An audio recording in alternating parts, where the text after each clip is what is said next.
আমরা যাকে একবার পছন্দ করে ফেলি তার জায়গাটা হয়তো অন্য কাউকে দিতে পারি। সেই জায়গাটা সেই মানুষটার জন্য অনেকটা অপ্রত্যাশিতভাবে রেখে দিতেই আমাদের ভালো লাগে। কিন্তু সময় যে কারোর জন্য বসে থাকে না, কারোর জন্য অপেক্ষা করে। কেন বললাম এই কথা? আজকের পর্বে সেই গল্পই শুনবো, সেই গল্পই জানবো। নমস্কার, কেমন আছেন সবাই? আশা করছি সকলে ভালো আছেন। দ্য স্টোরি অফ স্পেয়ারের পক্ষ থেকে আরো একটি নতুন ভিডিও। চলুন শুরু করা যাক। সময় যে কারোর জন্য বসে থাকে না, লেখক এই ধ্রুব সত্যটাকেই তুলে ধরেছেন তার গল্পের মধ্যে। গল্পের মুখ্য চরিত্র নিভাননী। 3 মাস বয়স থেকেই নিভাননী তার দাদুর বাড়িতেই বেড়ে ওঠে। তার বিবাহের বয়স হলে তার দাদু দিদা বিয়ের জন্য সম্বন্ধ দেখা শুরু করে। একদিন কলকাতা থেকে পাত্র নিজেই আসে মেয়েকে দেখতে। পাত্রের নাম সুরেন, বয়স 23 কি 24। সে কলকাতার মেসে থেকে পড়াশোনা করে।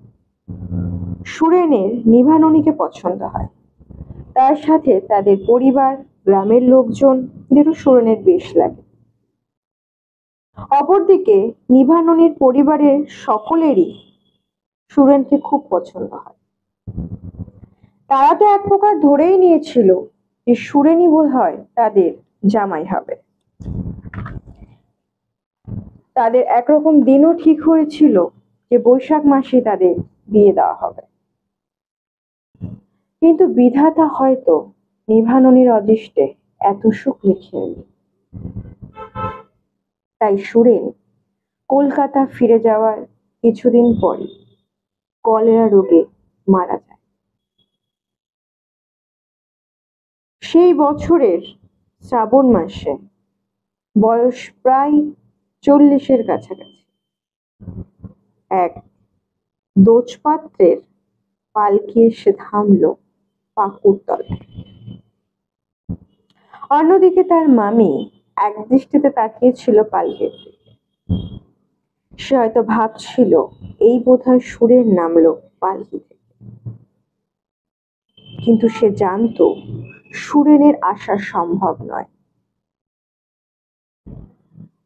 তারপরেও এক অপ্রত্যাশিত আশা থেকে যায় আমাদের মনের মণিকোঠায়।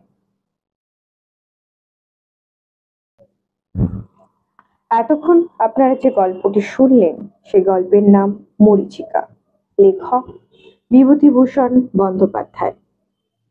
এই মরীচিকা শব্দের অর্থ হলো দৃষ্টিভঙ্গ। যে জিনিসটি নেই সেটাকে আমরা দূর থেকে যখন দেখি মনে হয় হয়তো সেই জিনিসটাই আমরা দেখছি, যেটা আমরা ভাবছি, কিন্তু আসলে সেটা নয়। লেখকের নামকরণের সাথে যথার্থই মিল রয়েছে তার লেখনের। তবে গল্প পাঠ করে আমার যা মনে হয়েছে যে বিধাতা হয়তো নিভাননীর সাথে সত্যিই অবিচার করেছে।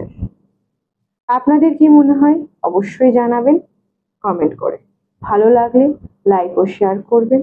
দেখা হবে আবার অন্য কোনো ভিডিওতে।